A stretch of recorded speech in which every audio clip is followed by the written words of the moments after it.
everyone, and welcome to another episode to the Grave and Back. Tonight I am joined with Joe, Insane Joe. So how are you, Joe? I'm doing good. Good. And tonight, folks, we are talking about Charles Manson. Yeah. Now, I'm going to let Joe tell you all about himself while I'm sharing out. Tell me, why do I? Just tell people who you are. And I'm a paranormal investigator. We have the Insane Asylum podcast on Fridays.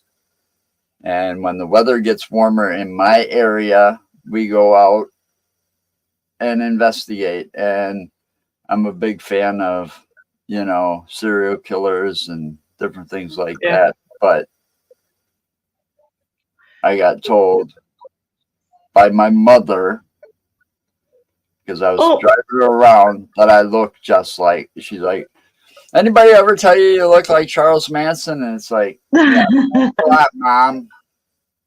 So I actually think I've just kicked one of my co-hosts, no meaning to. Wayne, if you're in the chat, if you could come back in.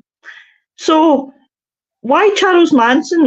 All the serial killers in the park have been told you look like Charles Manson. Why Charles Manson? I think it's because my beard was darker than, more like his. Yeah. But the problem is, this guy, considering who he wasn't very tall. He was only like 5-something. Like 5'10", 5'11", and I'm just a little over 6 foot. So it makes sense.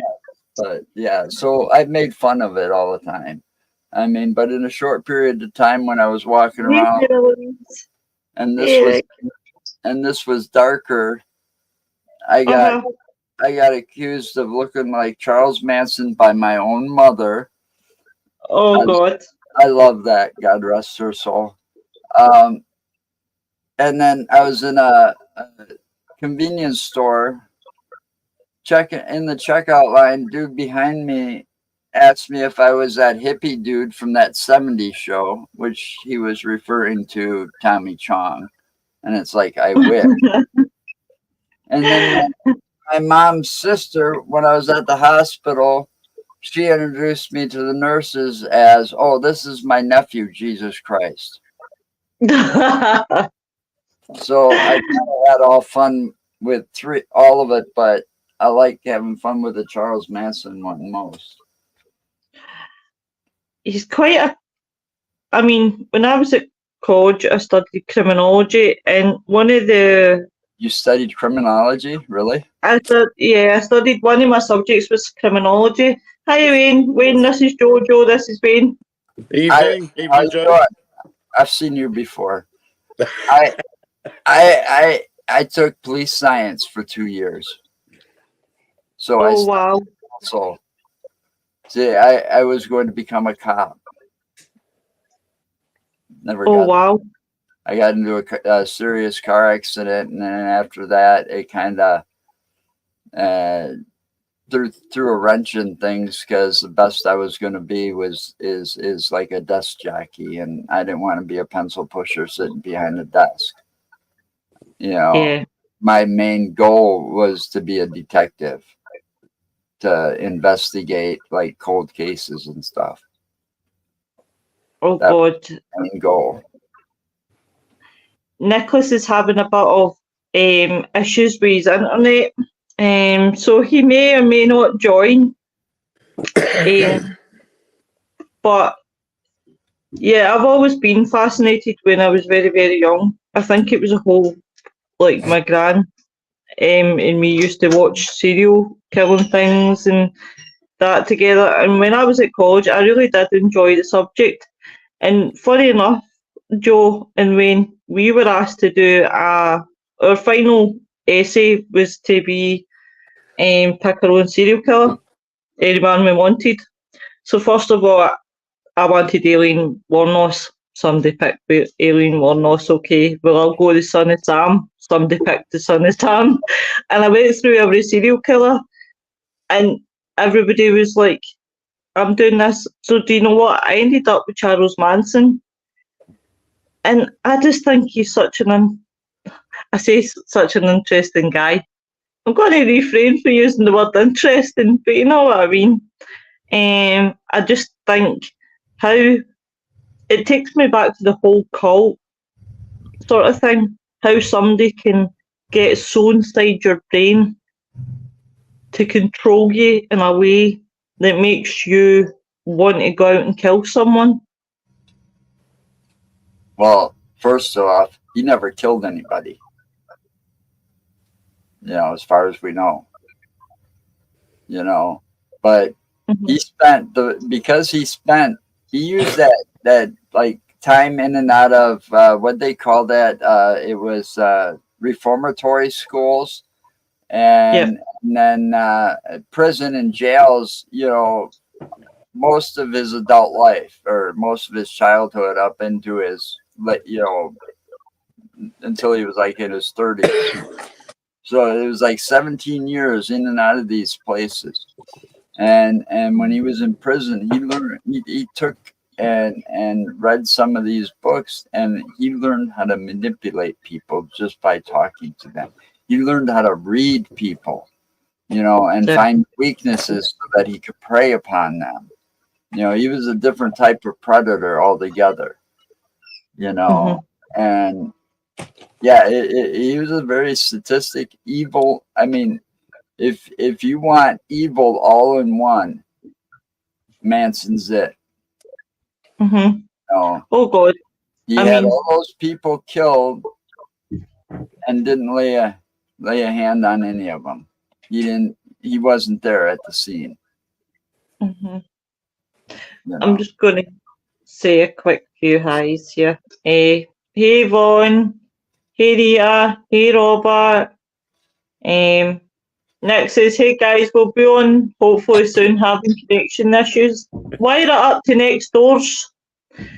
Oh, hi Wayne. Hi Alison. Alison says he's a gross mind controller with drugs in his messed up mind. I mean, let's start by looking at Charles Manson's early life. He was born in November the 12th, 1934, to Kathleen Maddox, a 16-year-old girl who was both an alcoholic and prostitute. She later married William Manson, but the marriage ended pretty quickly, and he was placed in a boys' school at the age of 12. And he was soon living on the streets and getting through by obviously like petty crime. And I think it was 1951 Manson began to spend a lot of time in prison. But the thing is, by then he discovered the benefits of being the model prisoner, shall we say, though he was probably considered dangerous. Would you agree, Joe? What was that? That when he was inside prison in 1951, that's when he began to discover the benefits of being a model prisoner. Oh yeah. Yeah. Yeah, and that helped him also being that model prisoner and kind of doing what he was doing. That also helped him learn how to read people, how to control people. And then when he got out, then the drugs came in. He probably manipulated a few of those guards early on before they were wise to what he actually was doing. I mean, the guy wasn't no dummy, that's for sure. I can't remember the author though that he was reading that started it all for him about how to control people. It was a very famous author in a book that he read while he was in prison. And it's mentioned in all the documentaries about his life. Especially, I know that he was. I know that he was given an aptitude test, wasn't he? In the early 50s, and it turned out that he had an above average IQ of 109. yeah. So already his mindset is there. Yeah. He knew he had. I mean, he had all these people at the ranch. You know, the Barker Ranch and the or what? Let's just say what they call the Manson family. You know, he had that entire Manson family brainwashed completely, and he did it without, you know, them really realizing what was going on. He reprogrammed them. He had every one of them, and any one of them there would have killed for him. And he knew it. Joe, I just looked it up. The book that he read, it was a book called How to Win Friends and Influence People by Dale Carnegie. Yep, that's it. That's the book. That's the book that got him started in his little mind control obsession. After he read that book, he was obsessed. And I think also it's amazing the amount of books that you can get actually nowadays that are more dangerous than they are worth. Yeah, I can understand, you know, people from a psychology point of view go to study these books and, you know, make books and things like that things. But like, for example, when I had obviously typed into Kindle, about obviously looking at criminal psychology and things like that, because I love reading up and stuff and like this. It was like some of the books that I was finding how to manipulate dark psychology and things like that, and I just thought that is pretty scary that anyone could read that and put that into practice. Yeah. And see, Carnegie's book was meant for more like business use, you know, so that you would move up the ladder in a company. But Manson took that and applied that to what he wanted to do. To me, it was like, it's like a book that was meant to give like positive influences, and Manson in this case chose the negative direction. Yeah. Poor guy. Hiya, Nicola. Actually, get to that comment that Allison just said. Yeah, I know this story. He's supposed to be angry with one of the Beach Boys over music that he thought he was going to make him a special star. And Dennis Wilson, the drummer of the Beach Boys. Yeah. And yep. Sadly, the first one who passed away, who, you know, he was still relatively young age. And contrary to popular belief, I mean, put this out, Dennis was also the only real surfer, like the actual guy who knew how to surf, you know, with the band. You know, yeah, he was hanging out with Manson.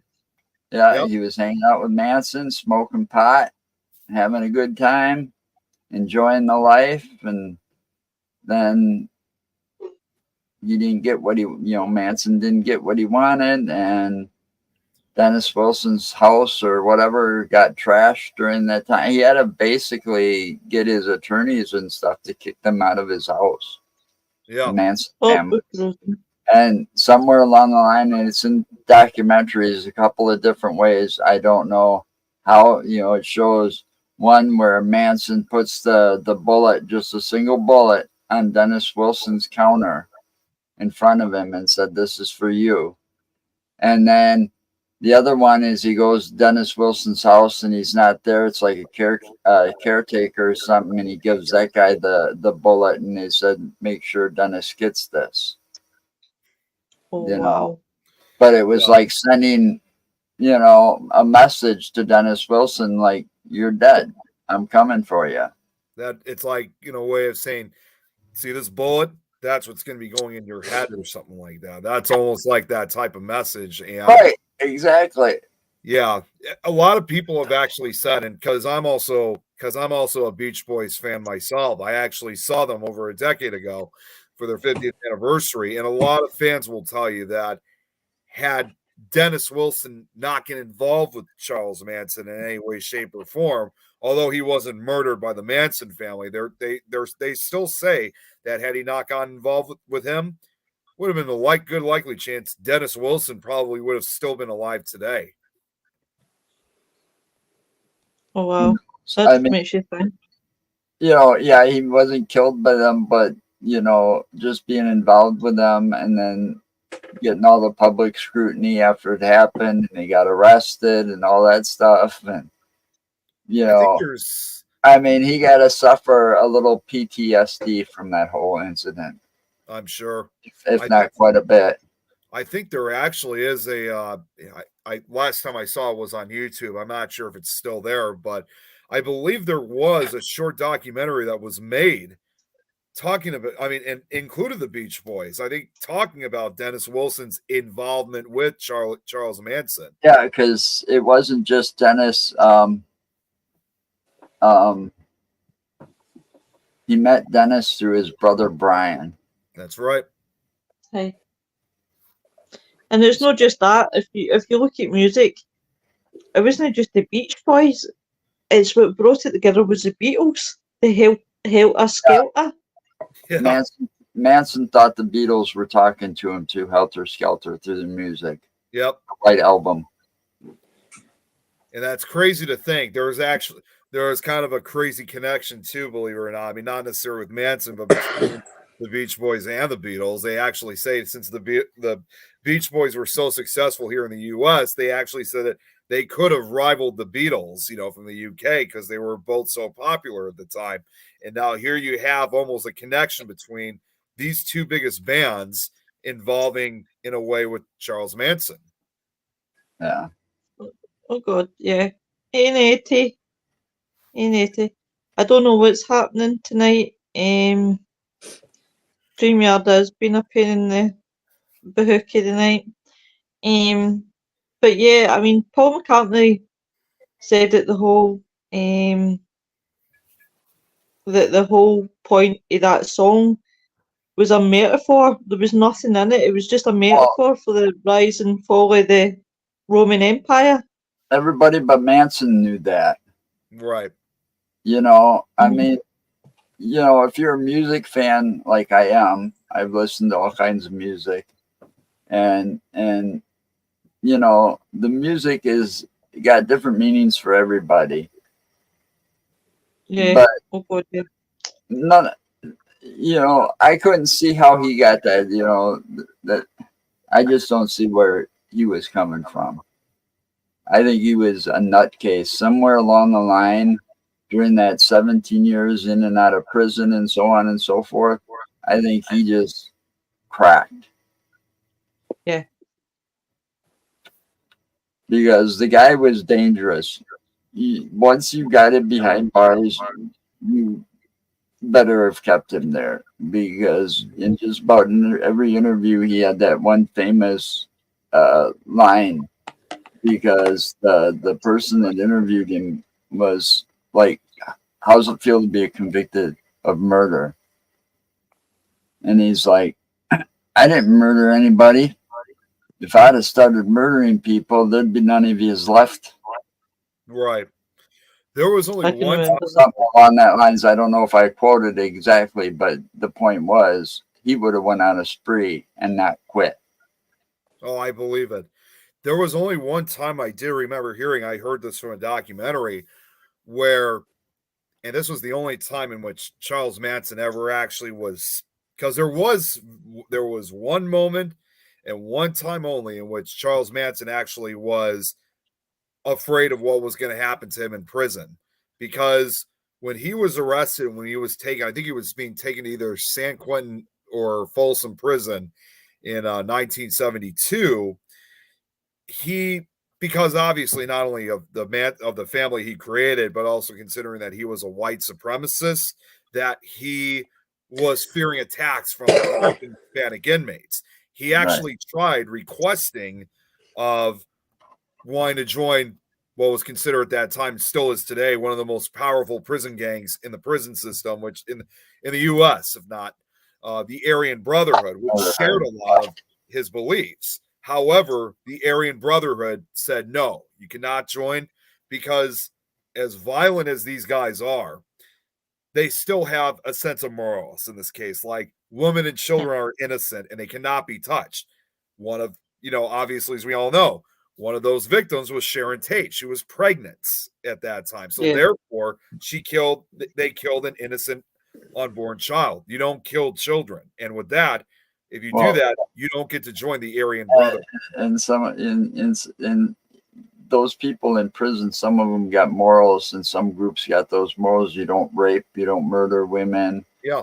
They're like there's off limit taboo subjects in prison, and those prisoners that come in there, I mean, look what happened to Domner. Perfect example. He was killed shortly after that. That's right. Because of what he was. Well, in this case, like I said with Charles Manson, because an unborn child was killed, he was not allowed entry into the Aryan Brotherhood, even though he shared a lot of their characteristics.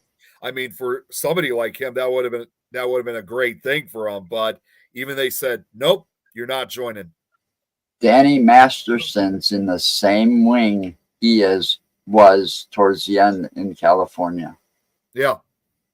Oh wow. Yep. So he's in the same wing that Charles Manson was in when he died. That's right. There was actually, I still remember this to this day. I mean, the show doesn't run anymore, but I don't know if you guys remember over a decade ago, there was actually a prison series that ran for a good number of years. It actually was kind of a follow-up, if you will, to an original film from the late 70s. I don't know if you guys ever remember that documentary film Scared Straight. Yeah. So they made, like, over 10 years ago, they made a series of it called Beyond Scared Straight. And the first season I still think is probably the best because they actually brought kids to maximum security prisons, including Corcoran State Prison and San Quentin. And when the episode where they brought the kids to Corcoran in California, when they were put on the prison bus, the guards actually pointed towards one of the building lots that they had, and they said Charles Manson was locked in that building. Sirhan was also there as well. And they simply explained they're in a protective housing unit because they wouldn't last an hour out there before the inmates would kill them, just to say they could kill them. Do you know, they should do that over the UK, Wayne, because it would maybe scare some of the kids shitless. Hi, Ellen. I'm not so sure if that would work nowadays. Yeah, I think a lot of these Scared Straight programs, unfortunately, they've kind of been falling apart. The only one that's really been running, which again, ironically enough, was at the other prison that Charles Manson was at, was a program called the Squires program. That was actually where the original Scared Straight from the late 70s was supposed to be shot, and that's the oldest running program. That's been in operation since the mid 1960s. So even when Charles Manson was incarcerated there at times, I think that was when the program started, and it's still running to this day. Yeah, nothing ever worked to scare him straight. That's for sure. I mean, and that comment down there, that's exactly how it all started, more or less. He got upset because Melcher turned him down and he met through Dennis Wilson. He met Terry Melcher, the son of Doris Day, and he was like a record producer, and Melcher's like, yeah, but kind of gave him the brush off, and Manson happened to drop him off at that, what was that, 10,050 Cielo Drive? I believe so. And so when he's like, when he dropped Melcher off or whatever, it's like, I'll call you. And it's like Manson waited for a while for the call, never got the call. And he was getting frustrated, got pissed off, and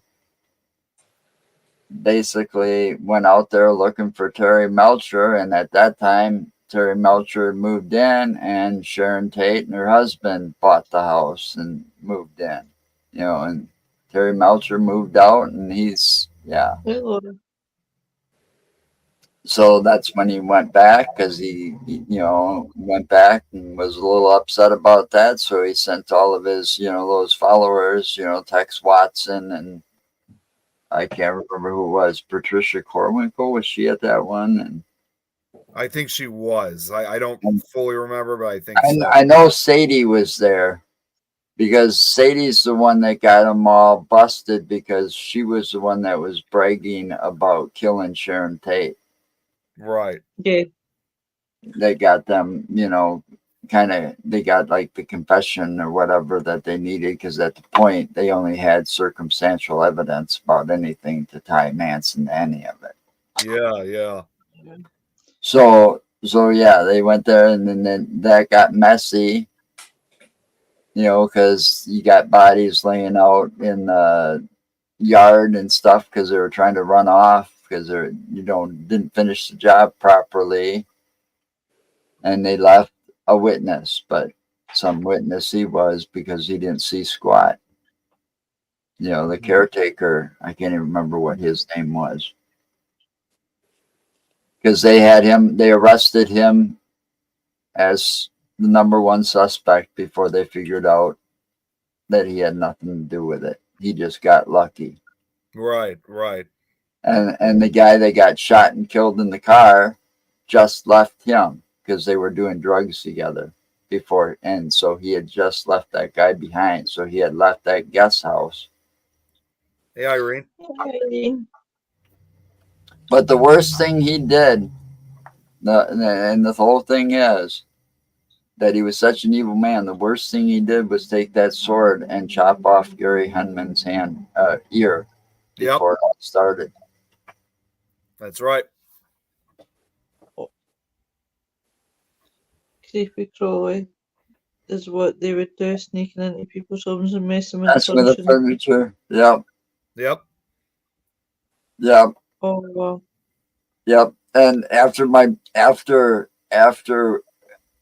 my brother and I watched the Helter Skelter, the one that I like. It's got Jeremy Davis playing Manson. My brother and I started doing stuff. Well, mostly my brother started kind of like just flipping my mom's pictures and stuff when he'd go over to visit. We're over to my mom's house to visit, and he'd flip the pictures, so that they're actually facing backwards towards the wall, or turn them upside down. He'd start doing stuff like that while he was at the house visiting, just to freak my mom out. That's crazy. I can totally imagine. But you just think, I've seen some of Manson's interviews, I've watched some of his interviews, and you can just see crazy within the eyes. It's just like a black hole. Yeah, I don't think I could ever get his look down like that. I mean, that famous look that was on the cover of Time magazine or Life magazine or whatever it was, just after he passed away. It was that one most iconic look that he's like, super crazy. Yeah, he's nuts. He was nuts. He was. He was smart. He was very intelligent, but he was a nutcase. Without a shadow of a doubt. And dangerous. He was definitely somebody that, obviously at first glance was obviously someone that at best was not to be trusted. Yeah, but either all those women and stuff that thought he was Jesus Christ. Yeah. He had unfortunately there was others they that were in love with him. I was going to say, even if people told them to stay away, they obviously didn't listen. They still followed with them anyway. It didn't phase. There had to have been a screw loose in most of them people that were involved in the Tate LaBianca murders. Yeah. You know, and I'm Yeah. talking like the women, because they actually went through with it and showed no remorse. Mhm. I mean, yeah, a lot of it was brainwashing, but you can't use all of that as an excuse, because no matter how much you get brainwashed, if your morals are set in you deep enough, and it was proven, because Linda Kasabian didn't partake. She was sent there to do this, to partake at the you know, and she couldn't do it. So they sent her back to the car to you know, as a lookout. Yeah. She's the Yeah. only one that didn't get charged. She's actually Yeah. been in hiding. I was just watching a documentary about her side of the story. You know, and this was after she was hiding, and they still kind of like masked her face as during the documentary. Oh God, without a doubt. I mean, if you think about Aikens, I mean, Aikens seemed to be the psychotic one out of the two of them. Her words to Sharon Tate was, "Look, bitch, I have no mercy for you. You're going to die, and you better get used to it." She was just so. Then she used Tate's blood to write the word pig on the front door.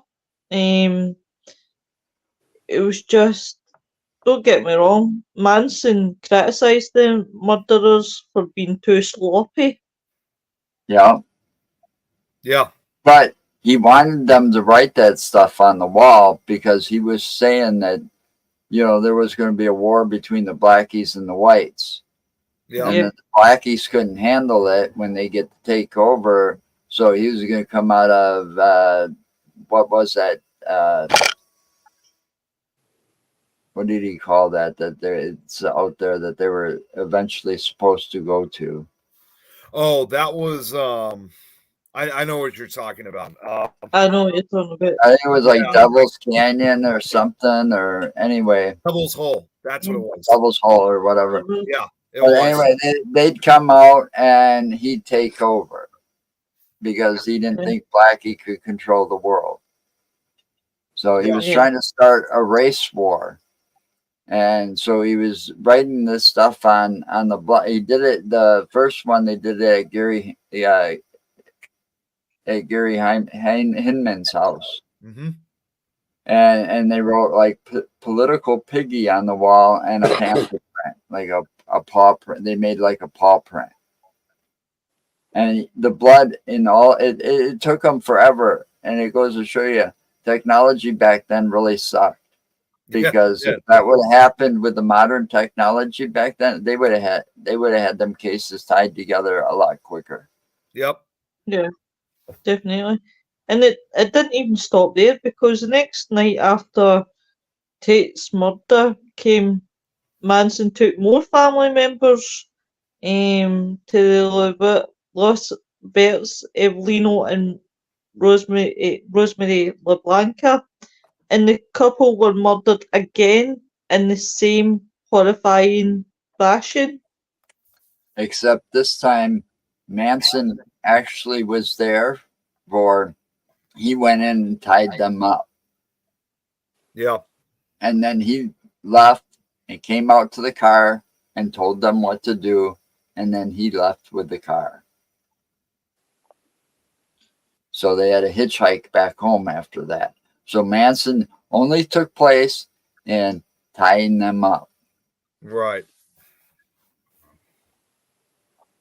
It was very, very clever in what it could be done Yeah. and what it couldn't be done.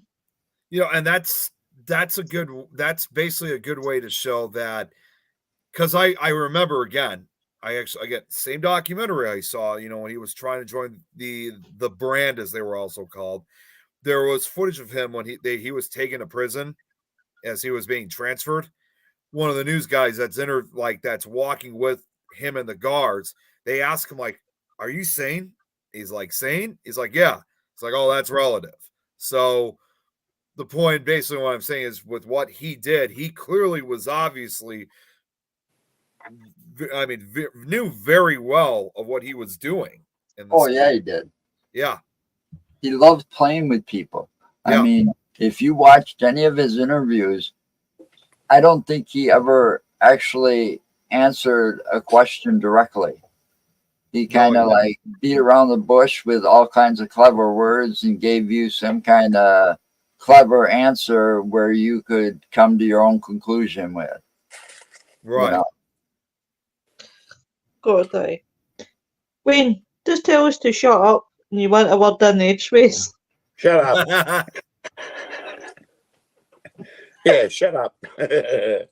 I'm actually quite intrigued by this because when I look at it, it wasn't up until 1967 he was just getting caught in petty crimes. Yeah. Like stealing a car and driving it across state and into another state, which was just a normal federal crime, and that was it.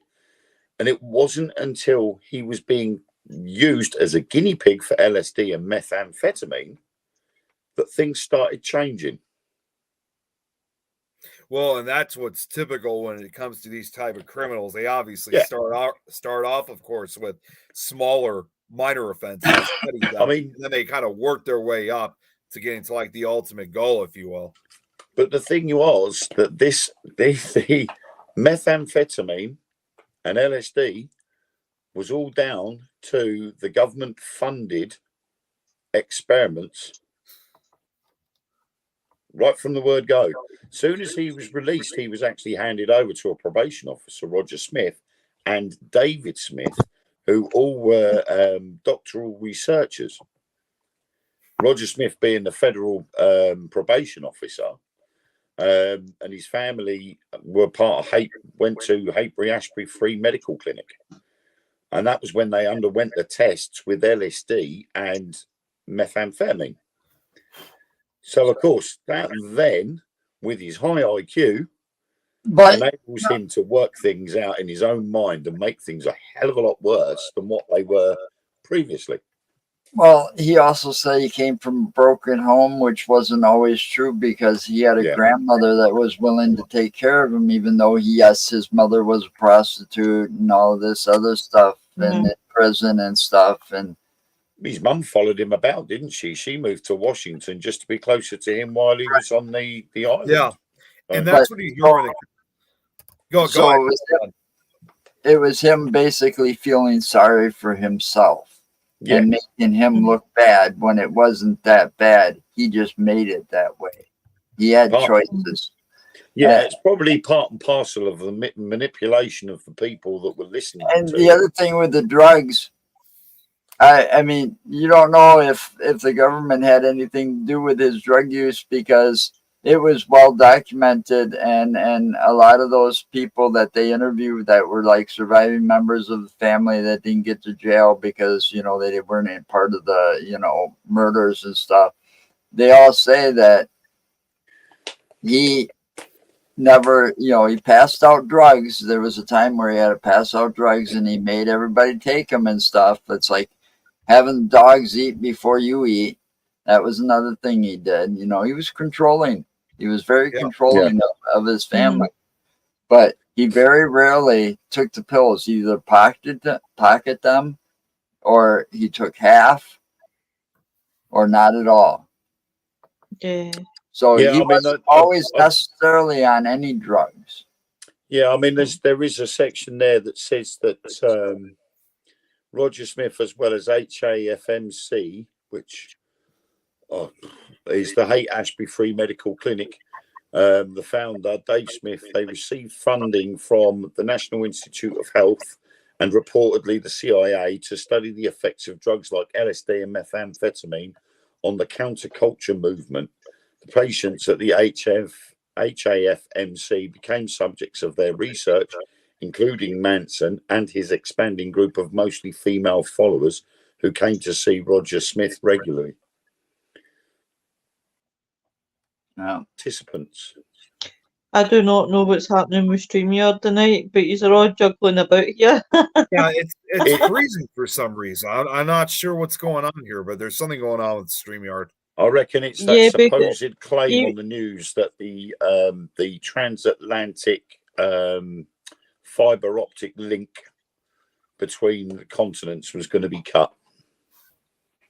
Yeah, because every time Joe's speaking, it's like his mouth's running. I don't know if it's happening in anybody else's screen, but his mouth's running like he's still talking, but it's like the words are trying to catch Yeah, up with him. it's like trying to keep up and sync. Mine just keeps flickering, and then every now and then everybody's screen goes black with the little circle in it, Yep. and that's it. So we do apologise tonight, guys, if our live is not on par. It's not so live. So one other thing I actually got to bring up also involving Charles Manson, this actually goes back to what I was talking about when he was in prison, when he tried joining the Aryan Brotherhood. It actually kind of makes me wonder how things would have been if Charles Manson did end up joining the AB. We'd all be dead right now. Yeah, I think honestly he probably would have, if he was very much in control of his family, there was a good likely chance that had Sharon Tate in this case not been pregnant and was still allowed to be part of the AB, he would have been one of the highest ranking leaders of that, and he probably would have truly generated that so-called race war, not only just to people of other races, but against other people who are against racism. Yeah, he wouldn't have stopped. And Yeah. he was not a follower. He was a leader. He was not going to follow or bow to any man. He actually thought women were lower on the food chain than dogs. Wow. You know, I mean, But Yeah. again, on that side of thing, again, that goes back to this business within 1967. You know, he then he moved, but he was then given the permission to move. I think he went to Berkeley, is it? I believe so, yeah. Yeah, he moved from Berkeley to Haight-Ashbury district. But then he read the book Stranger in a Strange Land, but he also he started preaching his own philosophy based on the Bible, Scientology, Dale Carnegie, and the Beatles. So, and then he started to preach his own stuff to other people, claiming that Satan would become reconciled to Jesus and they'd all come together at the end of the world. Mm-hmm. I'm going to jump through this camera because that was my comment. You stole my thunder. But you know, oh, was it? That's what the media got out of it, because that's what he wanted you to believe. And you know what the whole thing that he really wanted the most was that record deal. Is that somebody's alarm? That's not my car. That's somebody's car alarm right outside. So. It's definitely not from my side. I'm in the basement right now. I was going to say, unless somebody's parked in my living room. The thing is, though, when you look at manipulation, especially with thought processes, it's what he was doing to the people that followed him was really, in a sense, no much different to what a lot of politicians do today. Yeah, what a lot of religions do today. The cult leaders. It's a form of brainwashing. They're telling everybody this is what you need to be doing. You should be doing this, follow that. And there will be the sheep that do it. And then they drag other people into it as well. Well, it's not only just the political leaders. Again, even with some of the modern day, because they still been continuing that legacy, even what Charles Manson did. Again, like gangs like the Aryan Brotherhood and all these other, white supremacist hate groups deliver almost that same type message. I mean, they first try to go out when they're interviewed by the media that there are these people who are like peace-loving, friendly people or anything. But when you actually learn about the culture, you listen to the music, and you actually are hanging out with them, then it's a much more different story, and it becomes more powerful and very much like what Charles Manson was trying to do. Do you know what, Joe? I would love you back on for another show, and I'll tell you why. I'm going to make a part 2 of this, right? I'm not stopping the now before everybody starts shouting bye on the way out. That's not what I'm saying. I'm not stopping the show just now. But it's kind of gave me inspiration, and I'm sitting here and I'm listening and I'm thinking, well, we really should do a show talking about brainwashing. Yeah. How far does brainwashing go before right and wrong comes into action? Don't you steal my thunder, Mr. Seedon, I'm watching you. Hang on, I'll just put a sock in it.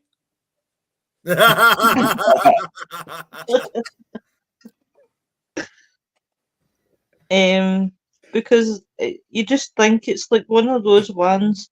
And do you know what? I've never ever thought of it until we've been talking tonight. But one of my lecturers, when we were talking about, we got onto the subject of cults, and he said everything's a cult in life. It's not just serial Just no killers. specific groups. It's It, just it life could in be general. anything. Politicians. It could be anything. It just shows you that anything in life.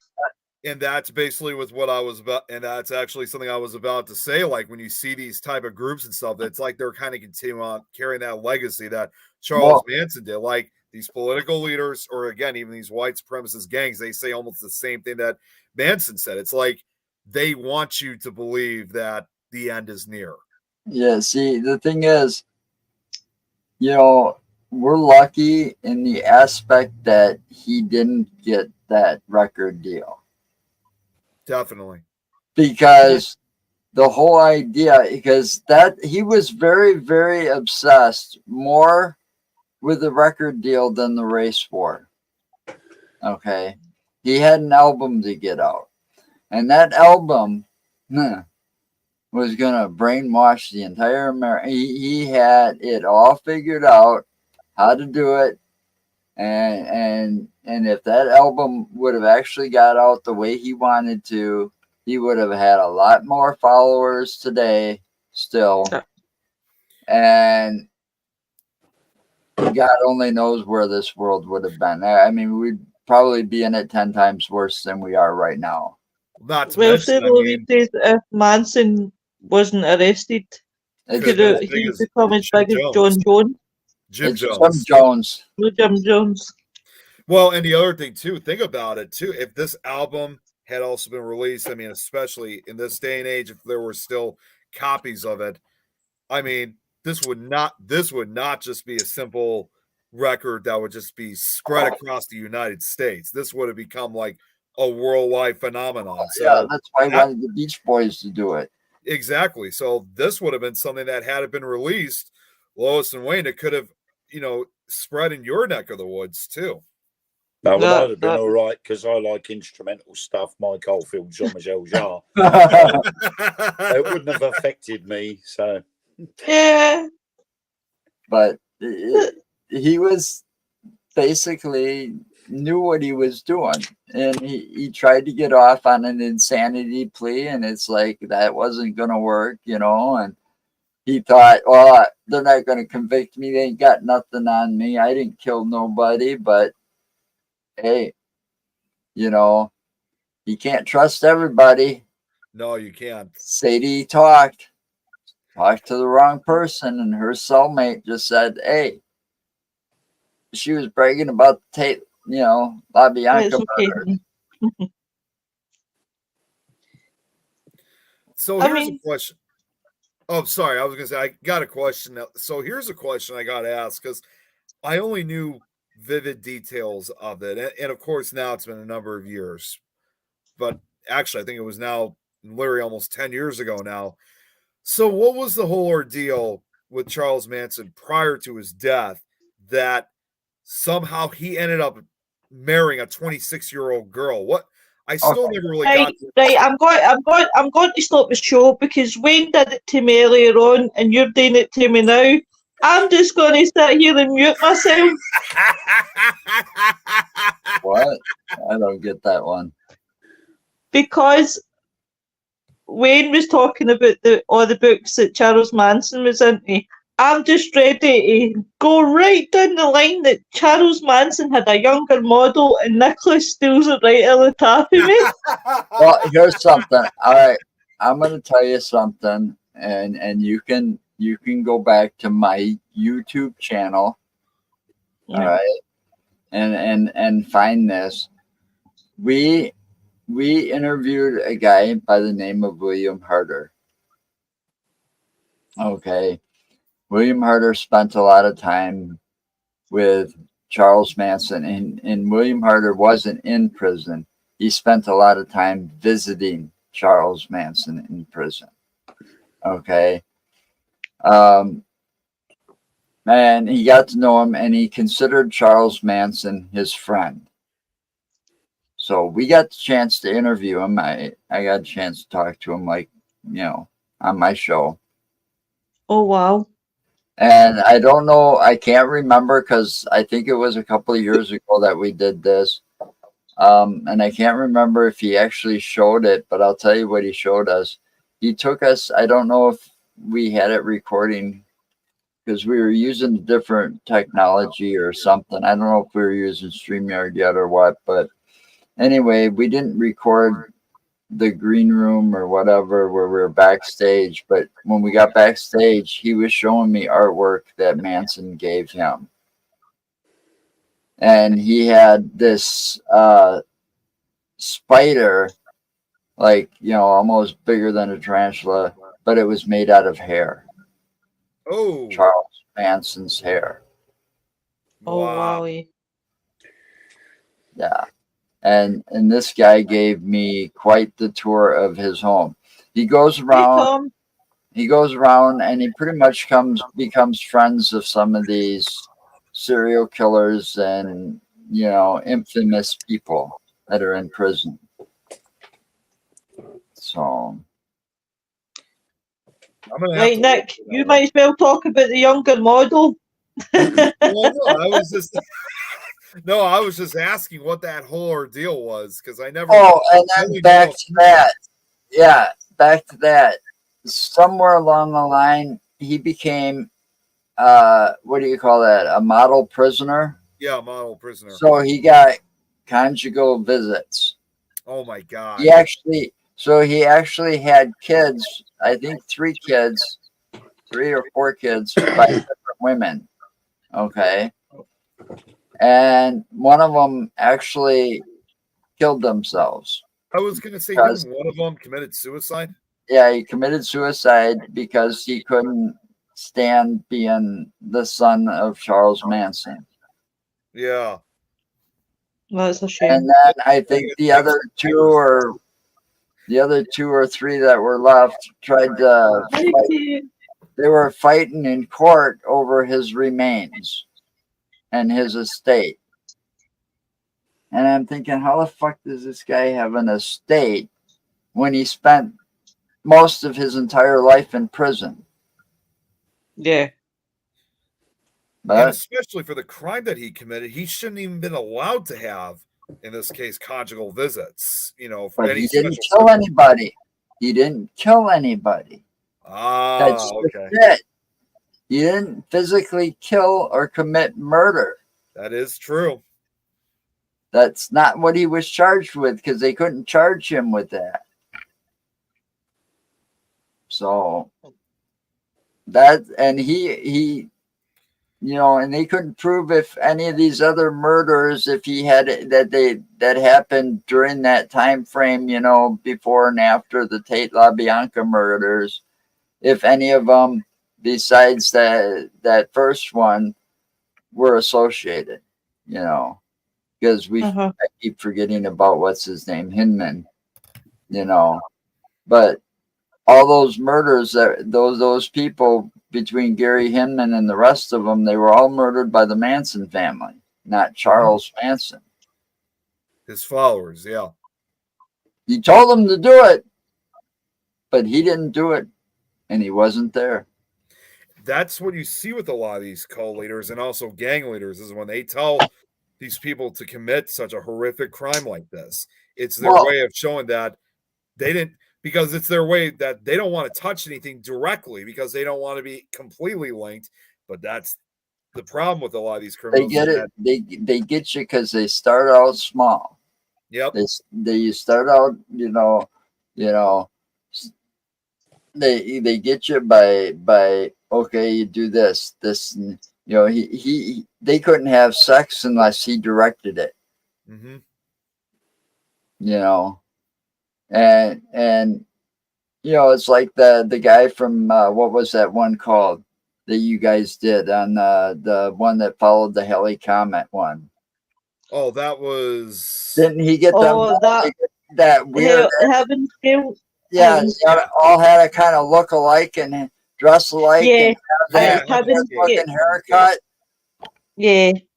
And then eventually it's like mass suicide by this. Well, he got him, starts conforming. You change this, you change that, you change this, and you get down to this far. And the next thing you know, you're willing to drink the poison Kool-Aid. Yeah, Jim with Jones. no question. Well, those two are almost identical in the style of the way they manipulated the people to, I've often said on numerous occasions, because I was just thinking about this a few days ago. I didn't think about it at the time, but you look at somebody in this case like Jim Jones, even though he was originally from the United States, because they had that area, his cult, set up or moved his cult down to Guyana in South America. I've often still call him South America's Charles Manson, because he was so similar in that case. And also, and he was a coward. What's that? He didn't drink the poison himself. He was a coward. He did this, or had one of his guards do this.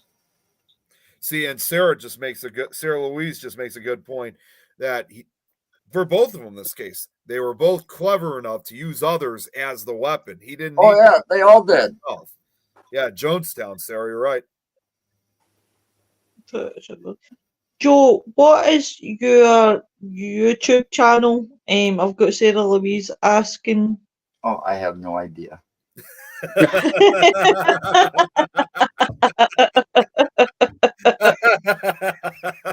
I'll find it for you. Cheers, thank you. One other word of note too, and this goes again with Manson, and this is actually something, believe it or not, this could actually be something we could talk about on Don's show, Fear Fans, because this is a movie I'm about to bring up. It's crazy to think that after the Tate and LaBianca murders in 1969, you couldn't do something like this today, but less than a year after those murders, I don't know if you guys have ever seen or heard of this, but 1970. Hang on one second. I just got to. I want to show Kate's comment. Yeah, he kind of does. Oh, sure. So, but what I was going to say was, less than a year after the Manson murders was 1970, saw the release of a cheap horror film that came out that was called, I don't know if you guys have ever heard of I Drink Your Blood before. You guys ever heard of that one? Vaguely. I've never watched it, but I have heard it.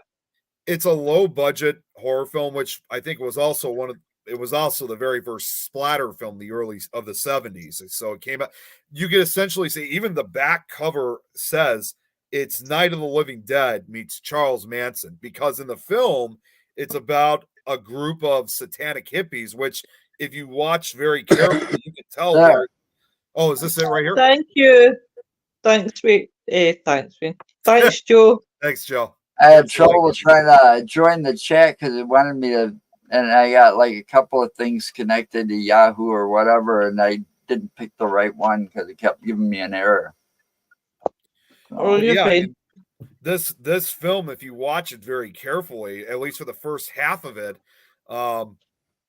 you could clearly tell that these guys were basically based on based on Charles Manson and his cult. So but they were based on the Manson family. And well, I remember first watching it back in high school, I thought, how on earth were they able to make a movie like this right after this horrific, tragic event? Because you sure as hell couldn't make a movie like that today after such a horrific tragedy like that. No, there was actually, what was it? There was, they were going to they made a movie on the tragic event, and they got taken to court or something, and they had to wait a year or two before they could actually release it. Okay. I can't remember what it was. It might have been like something about the World Towers or something. You know, World Trade Center. World Trade Center, yeah. Hollywood So- can bring things out pretty quickly. I mean, when you look at Winnie the Pooh's the rights to Winnie the Pooh coming. Oh, there he is. Oh, I was gonna say, wait. and then almost instantly, Winnie the Pooh Blood and Honey comes out. Oh, Yeah. Right. Yep. And now there's rumors of the same with Mickey Mouse. Yep. The return of Steamboat Willie. I'm upset about those. I refuse to watch them because I don't want my childhood ruined.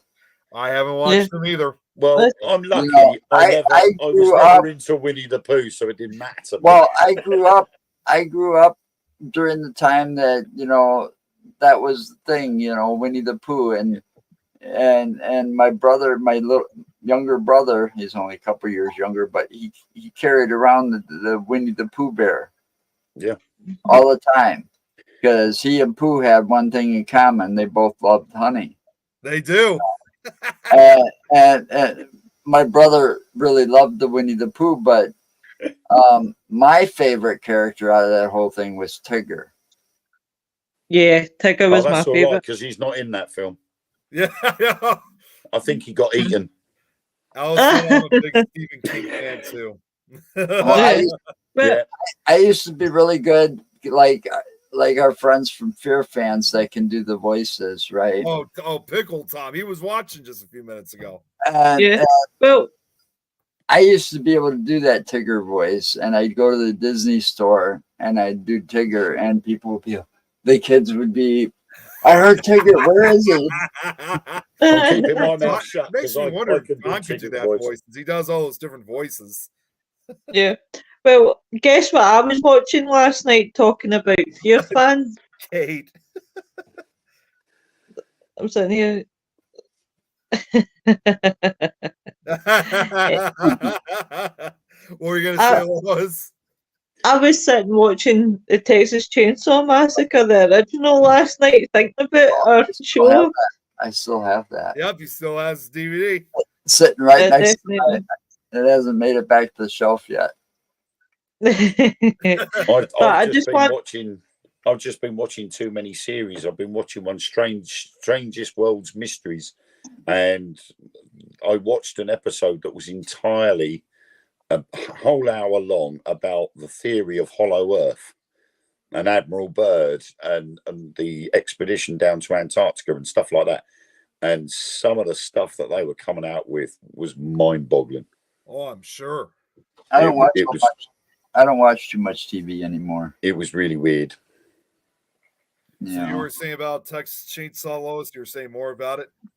Yeah, I was actually, it was just last night, and I'm sitting there thinking, I really enjoyed Fear Fans the other night. I was like, I'll tell you what I'm going to put on, and I put on the Texas Chainsaw Massacre as I sat there thinking. But I just want to thank Joe for coming. Definitely. You should watch this one next now. Ed Gein. Yeah. Let's see. I need to see that one. Kate, we're not starting that debate. No, that's what I'm. Right. Well, I just want to say this too, because I know Kate was watching it, and Joe was with us, but I gotta say, Lois, I know you had to get going that night, but you should have stayed for just a few more minutes because Don showed us this awesome, funny homage. I mean, parody for Texas Chainsaw Massacre. It was so damn funny.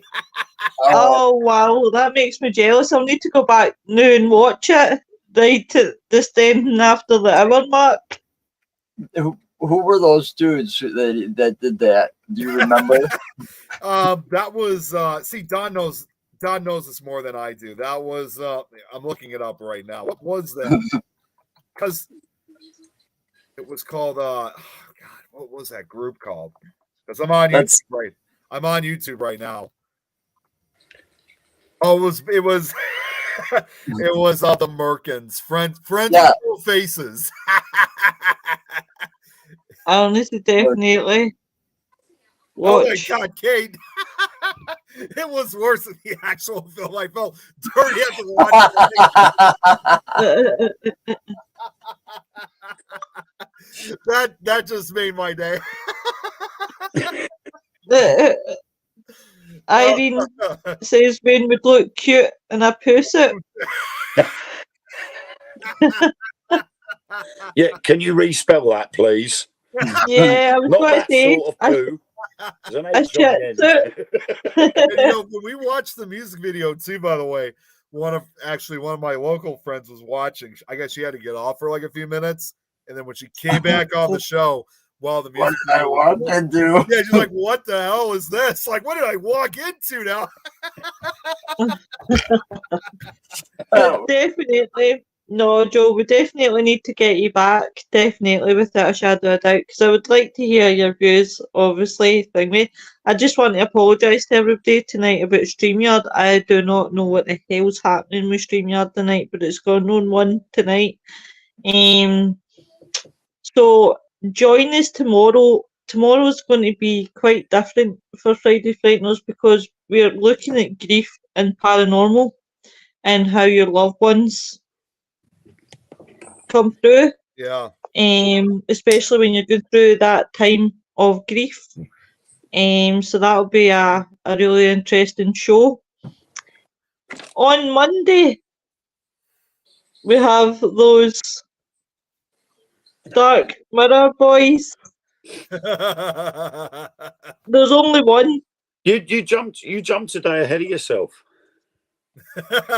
There's a live feed on Sunday night on a certain channel called Wayne yeah, Seaton you forgot Presents that. Spooky Ori. Well, why didn't you just say, Lois, you're a shit hawk? Right, sorry, You're I'll going to shut get up. disqualified from the competition, Lois. What's your favourite food? What do you like eating? I'll take you out for your dinner. Chinese. Right, you and me have got a date for Chinese. I win, guys. Irene. Wearing a sexy dress on the next show. No, I'm wearing a sexy t-shirt. Look. I was gonna say I love the shirt, by the way.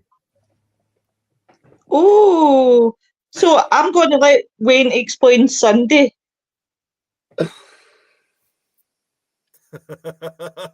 Really? You wanted me to promote Sunday, now you're telling me. All right, very quickly. Basically, Wayne Seaton over on Wayne Seaton Presents Spook and Ori's Facebook group. I've been doing a 10th anniversary competition for a short story. It's got to be roughly around 500 words, so a very short story. It has to involve or has to have me as the main character. And then basically just send it into either the group on the group chat or email myself at wayneseaton@hotmail.co.uk. The closing will be Friday night, tomorrow night that is, and the winner will be announced live on Sunday evening, and then the following Sunday that book, with the author's permission, will be read out live on the same group. So it's all to celebrate Spook and Ori's 10th birthday, Awesome. which was last week, I think it was. I can't remember. You're losing it. Quick. You're losing it. So far, we only have 2 entries. So, but the winner of the competition not only will have their book read out live, but they will also win all 4 of my books that are currently out for sale at the moment. Wayne, real quick, Irene just said this. She said she's got a great short story, but it is in Japanese, though. Please send it, Irene. Into English. I'm sure there's a way you could probably get it translated so you can get it, you know. Yeah, because I know there's a lot of different ways to get it translated. Yeah, I mean you can put it through you can put it through Google Translate. Yep, she'll let you read it. But some things probably lose whatever in translation. Yeah. Oh no, Vaughn. We've still got time, Vaughn. Yes, it only has to be a short story. It doesn't have to be 500 words. It can be anything up to, just, Google Translate, yeah, it doesn't always work, but I know there are other websites and programs you could use to get something translated. You know, even if you were to write a story that you were walking down a country lane and you saw a house, Yeah, you walked in through the door, and just as you got into the doorway, the door slammed shut in your face, and you ended up flat on your backside. Short story. Vaughn was asking, what time does it close tomorrow night? I've extended it. It's going to close at midnight tomorrow night. There you go. Yay! You know, one more thing I should probably bring up, and since, you know, obviously we're going to do a part 2 out of this, and maybe we should also have this guy on at some point. We should also have sometime in the future David Oman, since he lives near the property of where he lives, close to where the Manson murders occurred, and see what he's got to say about. I think that'd be that would be interesting. Oh, I guess Kate didn't know about this, Wayne. You're collecting short stories. I missed something. No, Kate, it's literally a competition for the group that I run, called Wayne Seaton Presents Spookinori. As part of what I do is an author of paranormal stories, and it was their 10th. It was the 10th birthday last week, and so I decided to do a little competition to win all 4 of my published books so far, all signed and sent out to the winner. So all you've got to do is just write a little short story. So if you're a part of the Wayne Seaton Presents Spookinori group, which I'll put the link into the comments below on here. He wants me. And then you literally just put in your short story. As long as I'm the main character, everything's fine. And then that's it. So you just put your entry in, and that's it. You're good to go. You definitely got Kate's attention. She's going to write her true stories down, so she's all for it. Thanks, Sarah, by the way, about good call about David. Right. Link to my group has just been put in below. There you go. For everyone that wants to check it out, Kate, here's the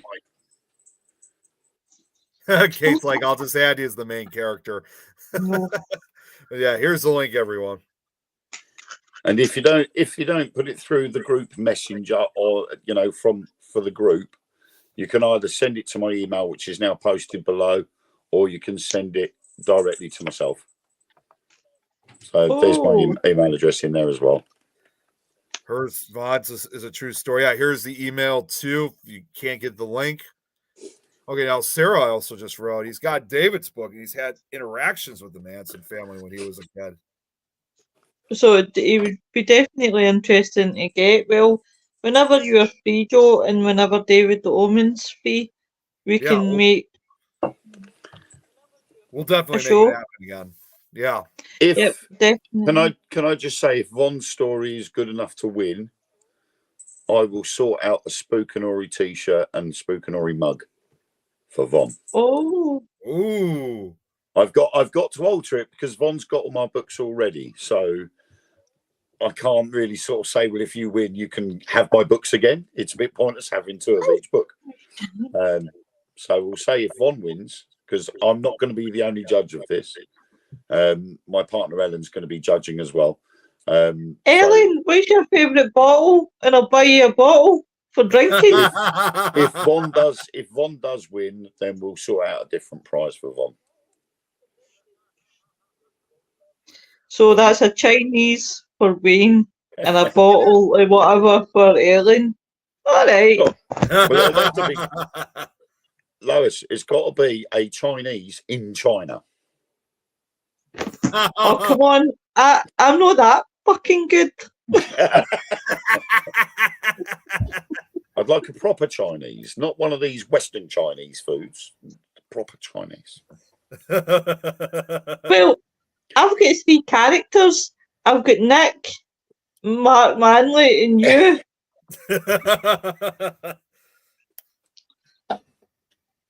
You never know, Von. You may do. Like I said, I'm not the only judge, so it's only a 50-50 chance that I will agree with it and Ellen might not. So Who knows? Kate's asking, how long does it have to be? Didn't you say it was short stories? Yeah, it's just a short story. I set a target of no more than 500 words, but if you're slightly over or quite a bit under, it doesn't matter. I'm surprised Jeremy's not entering this since he writes stories on a regular basis. Come on, Jeremy, if you're watching. Definitely. But everyone have a good night and stay safe. Yeah, And Joe, we'll we'll definitely have have you back on for next week. Oh, definitely. Definitely with it. I'm not busy, so I'm not. That's Oh, I Wait, guess we can answer this one final time. See, you got everyone's attention right now. Closing time is going to be midnight tomorrow night. It was announced. When was it? Last week ago, yesterday. So really, you had about roughly a week and a half to do it. But what I may do is sort of run it a little bit longer. It may have to run a little bit. there's always these bloody late comers in New York. Welcome, Jeremy. because Kate tagged Jeremy in the comment.